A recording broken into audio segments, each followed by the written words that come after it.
Hola a todos, ¿cómo están? Sean nuevamente bienvenidos a esta su serie y su canal. Hablemos de Historia Venezuela.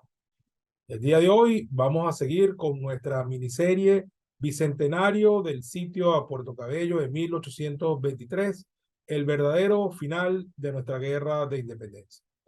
Para eso vamos a conversar con el profesor de la Universidad Central de Venezuela, Luis Perrone, con quien vamos a tocar el tema específico de la participación de uno de los generales en jefe de nuestra guerra de independencia, como lo fue el general Bermúdez, que como lo ha denominado nuestro querido amigo, el dirigente político, ex gobernador del estado Sucre y muy destacado historiador y escritor Eduardo Morales Gil, el héroe olvidado.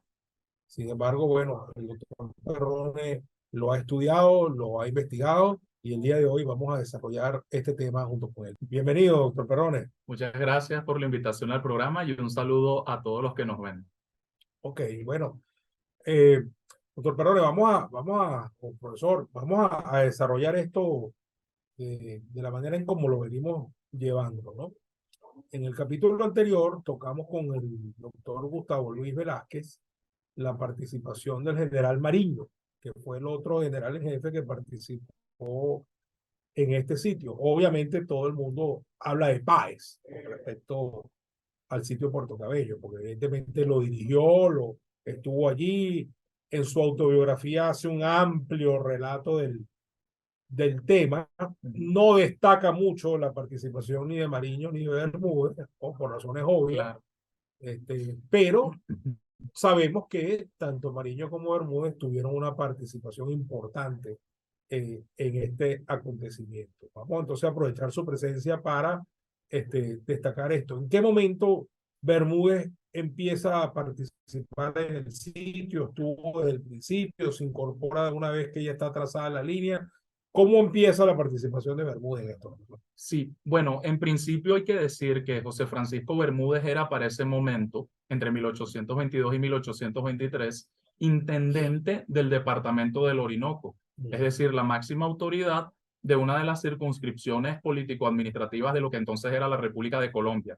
Esto es importante porque, en principio, Bermúdez solamente debía dedicarse a la administración política y al comando de los ejércitos del departamento del Orinoco, que era un departamento que integraba las provincias orientales: Barcelona, Cumaná, Margarita y la provincia de Guayana.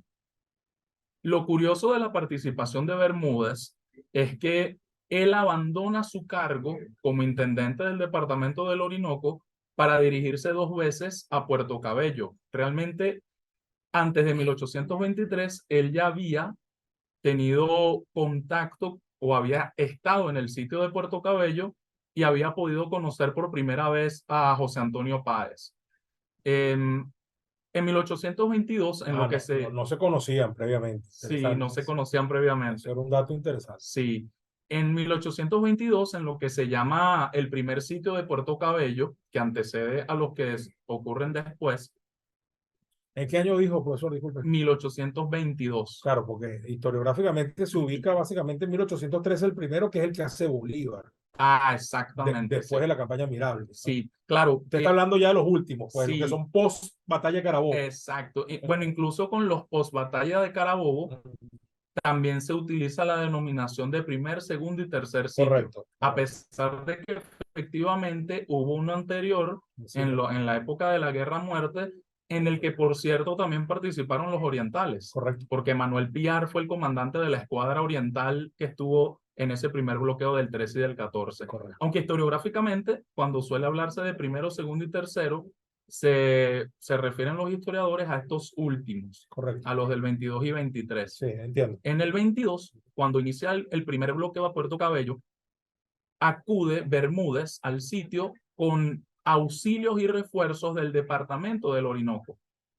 ¿Qué lleva Bermúdez en 1822? Lleva fundamentalmente una flota de guerra al mando de Sebastián Boguier, que era un corsario que había estado al servicio de los independentistas, perdonen, desde hace algún tiempo.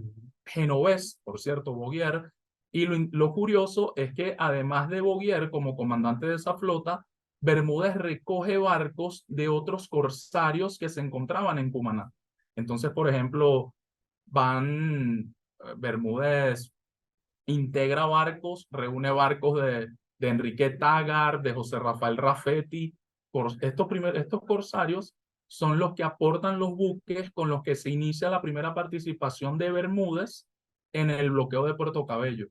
Bermúdez se dirige a Puerto Cabello, lleva los barcos, lleva también auxilios militares como armas. Por cierto, los barcos, además del arsenal militar que poseían, también conducen a Puerto Cabello distintos tipos de insumos como alimentos, vestidos, que aporta el departamento del Orinoco al mando de Bermúdez. En esta primera ocasión, Bermúdez solamente hace eso y vuelve rápidamente al departamento del Orinoco. Entonces, lo interesante acá es que esto no era normal. No se acostumbraba que un intendente de un departamento acudiera al frente de guerra abandonando el cargo administrativo que poseía, abandonándolo temporalmente. Y en esta primera oportunidad en la que Bermúdez va a Puerto Cabello, él deja el mando, él deja en la intendencia a uno de los pocos abogados que había en la zona oriental en aquel tiempo, que era el licenciado José Grau. Él lo deja a cargo de la intendencia mientras él iba a llevar estos refuerzos. Claro, porque el intendente de este departamento donde se está llevando a cabo la acción era Zulet. Exactamente. Era Zulet. Sí. El jefe militar era Páez, Exacto. pero el intendente era Zulet. Sin duda. Y claro, en relación con esto, en la intendencia del departamento de Venezuela había una separación de funciones, porque Zulet detentaba el cargo de intendente y en ese sentido tenía las facultades políticas, pero Páez era comandante general del departamento, era comandante militar. Y Bermúdez reunía en sus manos estas dos facultades en el Orinoco. Por eso es que Bermúdez también se involucra en el sitio de Puerto Cabello, aunque no era normal, como les digo, que él asistiera personalmente. Cuando regresa en diciembre del 22, siguen los preparativos, siguen los aportes del departamento del Orinoco al sitio de Puerto Cabello. El primer sitio fracasa, como se sabe. En el segundo sitio, una vez más el departamento del Orinoco envía barcos de guerra al sitio de Puerto Cabello y acá sí vale la pena resaltar los nombres de los barcos, las flecheras que fueron enviadas a Puerto Cabello, porque con solamente ese dato podemos saber su precedencia. Entonces, en el archivo de Carlos Zulet aparecen documentos en los cuales se refieren los nombres de estos barcos y se llaman, por ejemplo, la cariaqueña, la barcelonesa, la cumanesa, General Bermúdez, o sea que 100% oriental. 100% oriental. No podía haber ninguna duda de dónde venían los refuerzos para el sitio. En este segundo sitio. ¿Y cuál es la participación de esa flota en lo que está ocurriendo? O sea, sí. ¿Llega a haber confrontación con la flota realista? ¿No hay confrontación? Sí, en un primer momento, cuando fue Boguier por primera vez, Boguier está presente cuando Laborde disuelve el primer asedio naval. Ese primer asedio naval lo disuelve mediante un ataque el almirante Laborde, que era el almirante realista de la fuerza naval que estaba en las costas del norte de Colombia, de la República de Colombia. Y Boguier está allí. Es decir, ellos fueron también partícipes en esa derrota que sufrieron las fuerzas patriotas en el primer sitio. En el segundo sitio no se logra tampoco nada porque, y esto lo refiere Asdrúbal González en su libro, lo refieren los historiadores, porque realmente no puede decirse que hubo un ataque contra las fuerzas patriotas, sino que hubo problemas de carácter logístico y por eso se tuvo que levantar el sitio temporalmente, tuvo que suspenderse. Posteriormente viene el tercer sitio, que es el sitio definitivo, y para ese sitio Bermúdez llega al asedio, vamos a decirlo de una manera fortuita. Realmente Bermúdez no se dirigía a Puerto Cabello. A Bermúdez se le encomiendan la misión en 1823 de ponerse a la cabeza de las fuerzas que estaban en Río Hacha combatiendo a Francisco Tomás Morales, quien había tomado el Maracaibo, había tomado buena parte del departamento del Zulia. Bueno, Bermúdez va hacia allá, porque Mariano Montilla enferma, que era el comandante en principio de esas tropas, y Francisco Esteban Gómez, a quien, el otro general margariteño importante, a quien le iban a dar el mando de las tropas, parece que no había tenido buenos desempeños previamente. Al final, le dan entonces esa misión a Bermúdez. Bermúdez, una vez más, tiene que salir de la oficina, para decirlo de alguna manera, porque él se dedicaba a revisar papeles administrativos y firmar papeles administrativos y se encargaba del orden interno del departamento del Orinoco. Pero en esta ocasión, cuando regresa de Río Hacha, una vez Morales es derrotado, pasa por el departamento de Venezuela y decide de propia cuenta, sin órdenes del gobierno de Colombia, decide quedarse en el asedio con José Antonio Páez. Ahora bien, Bueno, habrá evaluado las circunstancias y habrá considerado tal vez que era importante su participación o habrá dicho, esta vez como que sí iba a ser la sí, definitiva. exactamente, yo creo que eso fue lo que pensó y por supuesto quería tener parte en la gloria de tomar el último sitio que le quedaban a los realistas en Venezuela, ¿no? Y ya había ocurrido la batalla naval del lago, por lo Exactamente, cual era fácil sacar la cuenta, esto es lo que le queda a estos tipos. así mismo es, exacto. Entonces, bueno, Bermúdez le comunica al gobierno de Colombia, al gobierno que estaba en Bogotá al intendente del departamento de Venezuela, su voluntad de colaborar en el sitio, ¿no? Sin haber recibido ninguna orden previa para esto. Eso sí, no tiene un ejército que lo acompañe.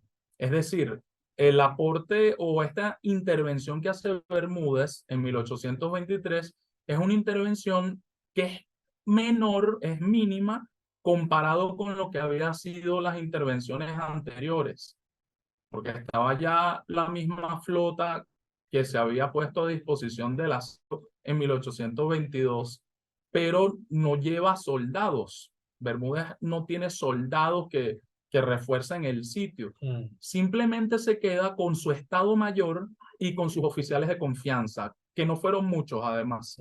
En el libro que acaba de publicar la Academia de Historia de Carabobo, compilado por el profesor Fernando Falcón y por el profesor Sabatino, ahí hay un documento muy interesante en el cual aparecen los nombres de los oficiales que acompañaron a Bermúdez en el sitio, en el asedio.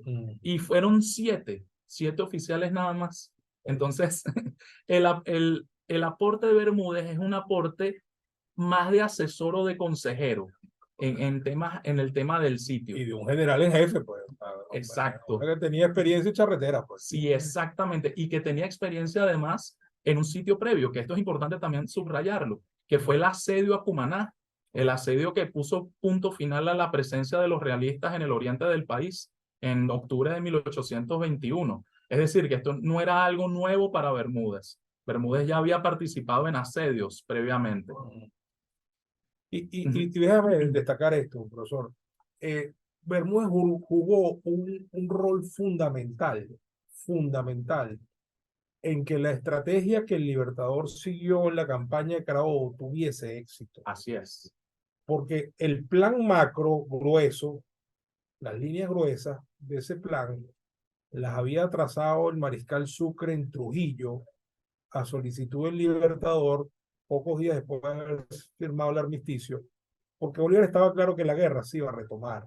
Así es. A pesar de que el armisticio era, entre otras cosas, un intento, una apuesta para ver si la guerra podía terminar a través de un tratado. En principio era una tregua de 6 meses, pero allá había una negociación debajo de cuerda con unos emisarios y tal, a ver si el rey estaba de acuerdo en que pudiese haber un tratado para acabar con la guerra. Sí, así es. Como no lo hubo, hubo que retomar la guerra. Pero Bolívar le pidió a su Estado Mayor que hicieran algunos planes de cuando llegara ese momento. Y Sucre dejó un plan maestro que era básicamente que el Libertador avanzara por el centro, por la vía de los Llanos, y que hiciera un par de maniobras distractivas por el oriente y por el occidente. El Libertador siguió ese plan en líneas gruesas, le encargó la maniobra occidente-urdaneta y la de Oriente a Bermúdez.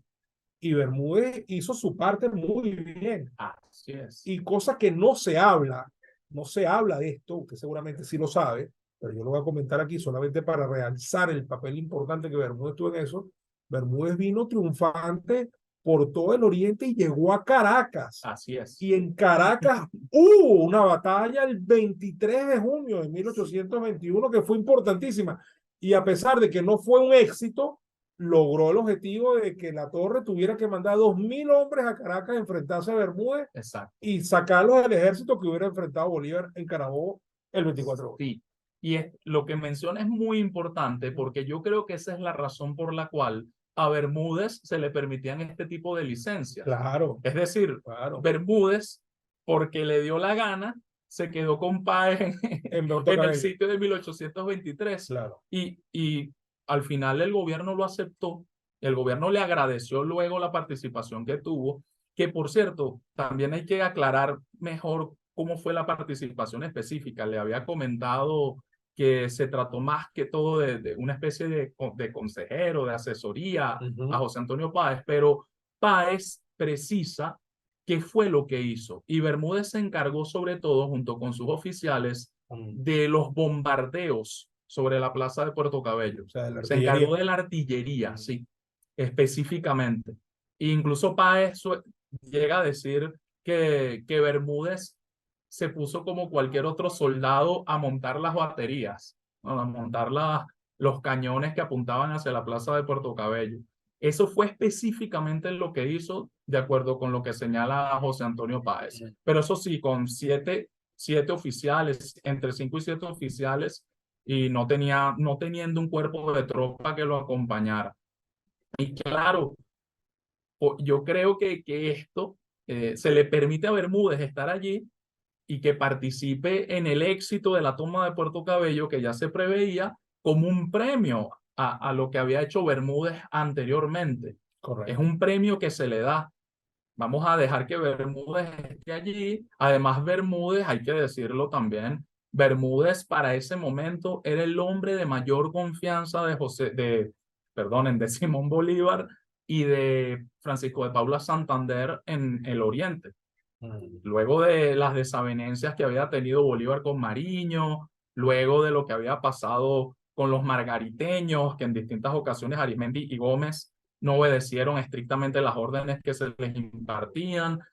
Después de todo eso, a pesar de que Mariño venía de ser el jefe del Estado Mayor en Carabobo. a pesar de eso, pero sí, ahí había siempre un roce. No se le iba a dar. Y con Bermúdez también lo tuvo. Acuérdate que Bermúdez y Bolívar, Bermúdez hasta llegó a retar a Bolívar. Claro, un duelo. Le alzó un sable, claro, casi le pegó con el sable. Pero luego se había dado un proceso de reconciliación entre Bolívar y Bermúdez. Y para ese momento, para 1823, sin duda puede decirse que era su pieza, su ficha fundamental en el oriente del país. Sí. Es más, Bermúdez en toda la independencia, es el hombre que más tiempo gobierna el oriente, porque está en la intendencia del departamento del Orinoco entre 1821 y 1827.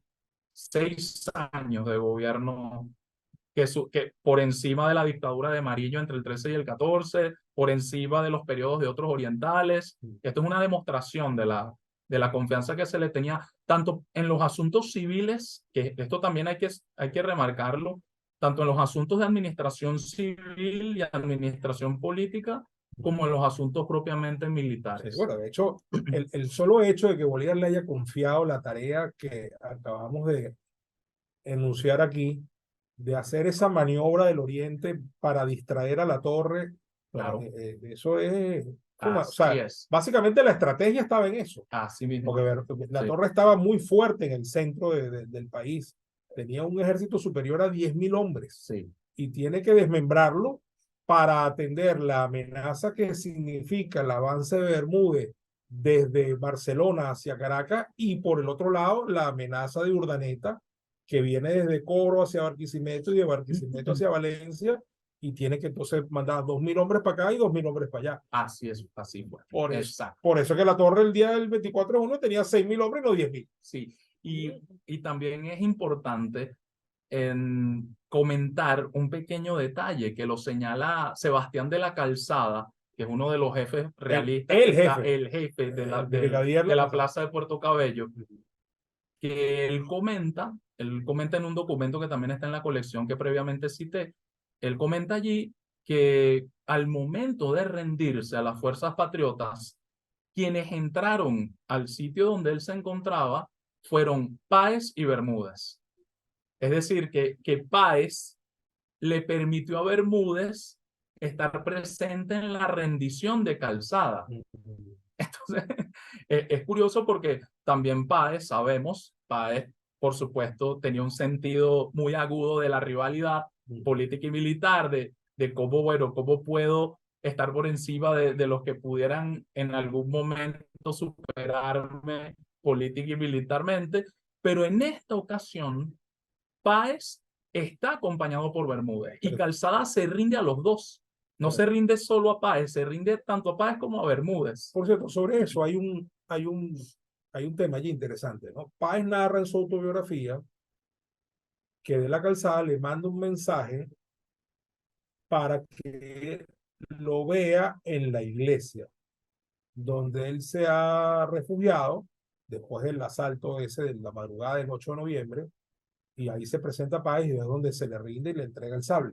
Eso es lo que narra Páez. Sí. Sin embargo, hay otra versión, esto me lo ha contado, por ejemplo, José Alfredo Sabatino, seguramente tú conoces esta versión, donde la Calzada ya ha sido detenido y hecho prisionero cuando los patriotas toman la batería, no me acuerdo si es la del príncipe o la de la princesa. Ajá.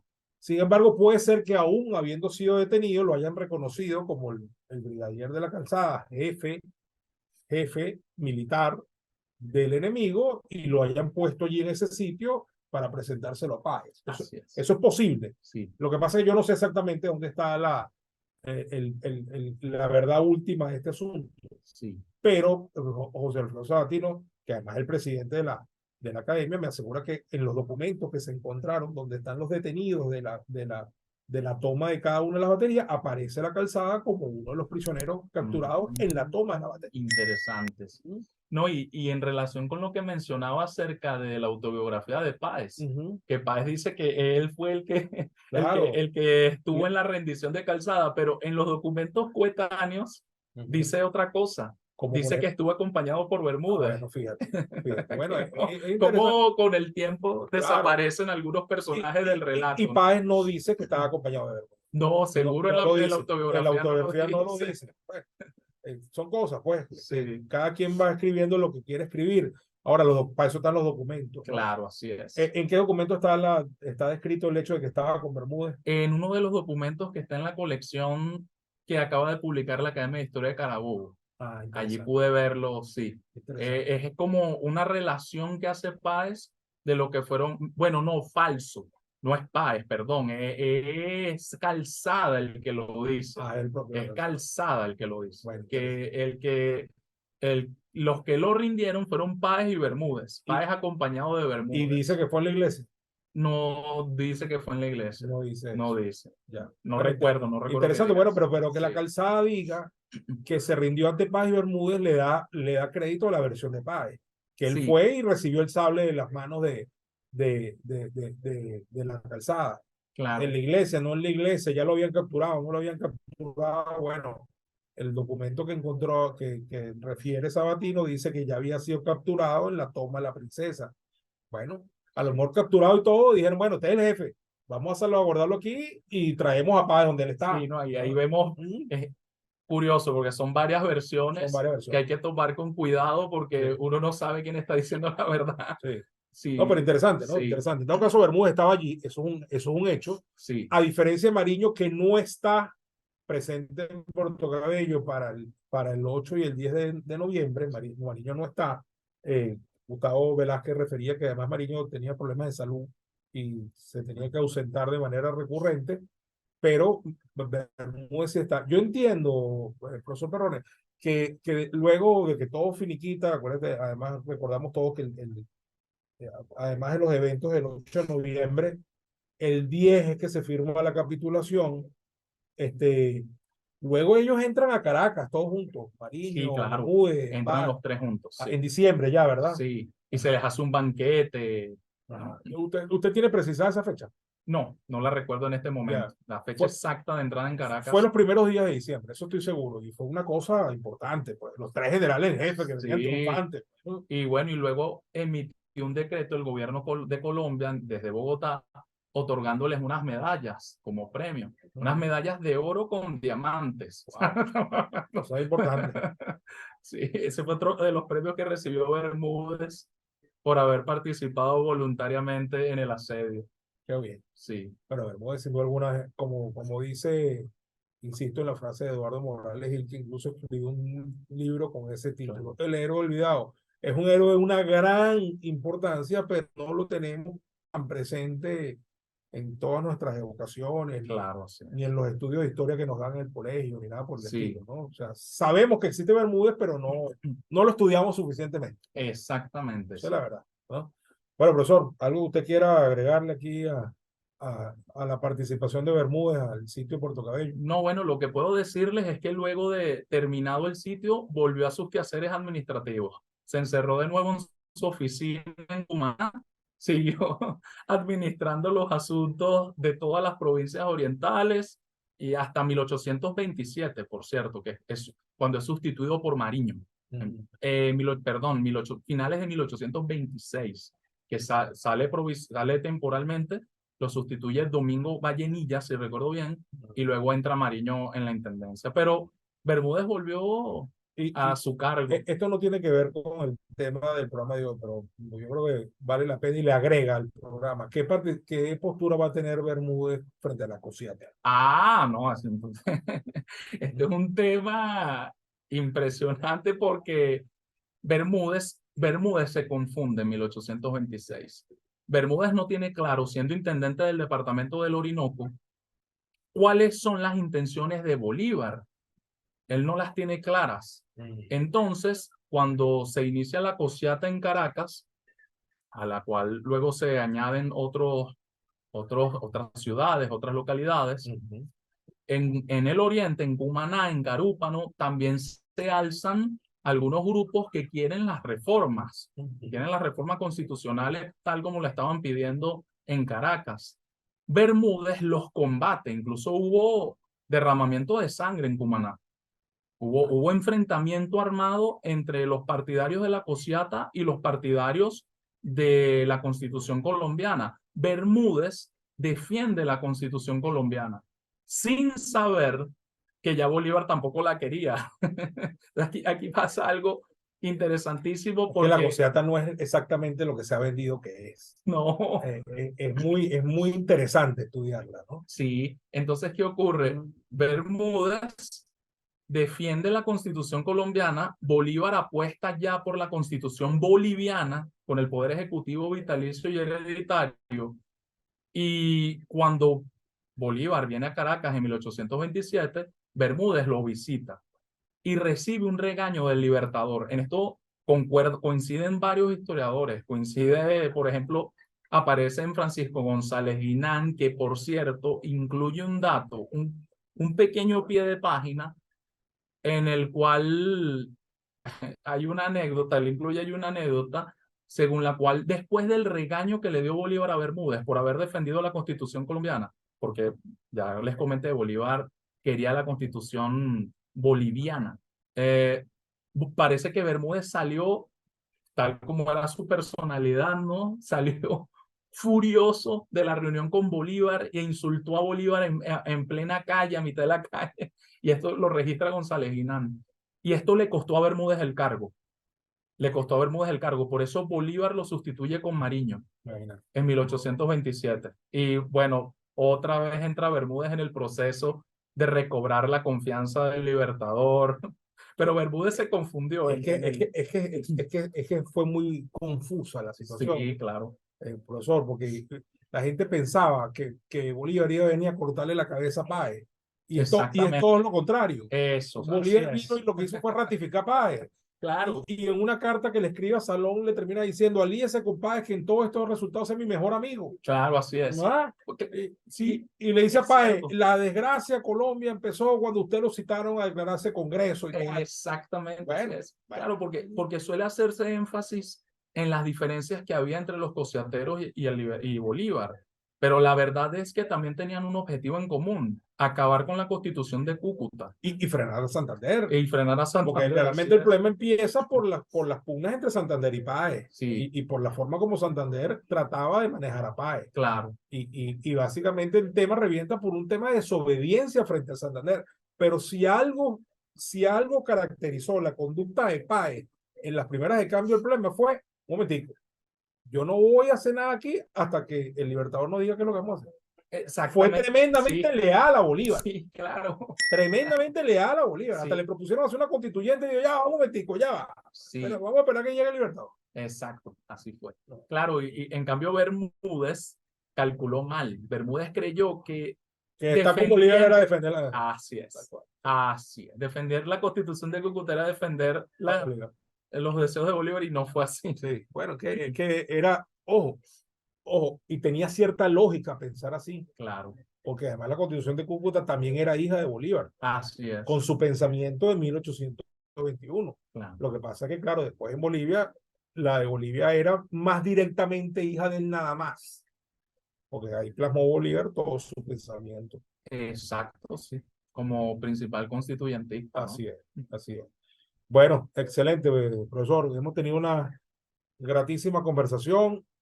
Yo aspiro que esto sirva además de para seguir profundizando sobre el tema Puerto Cabello, que es el objetivo de esta miniserie, lo cual considero que hemos logrado. Obviamente el objetivo de un programa como este ha sido también descubrir, profundizar, estudiar más a un personaje como el general Bermúdez. Y yo creo que lo hemos logrado. Un personaje poco estudiado, sobre el cual no se profundiza mucho y que en este programa de hoy yo creo que hemos logrado rescatar un poco y difundir un poco más lo que fue su verdadera obra, pensamiento y acción. Así que bueno, se lo agradezco mucho. No, muchas gracias a usted, profesor, por la invitación y un saludo de nuevo a todos los que nos acompañaron en esta emisión. Y bueno, hasta una próxima oportunidad. Muchas gracias. Muchas gracias. Bueno, hasta la próxima, queridos amigos de esta serie y canal.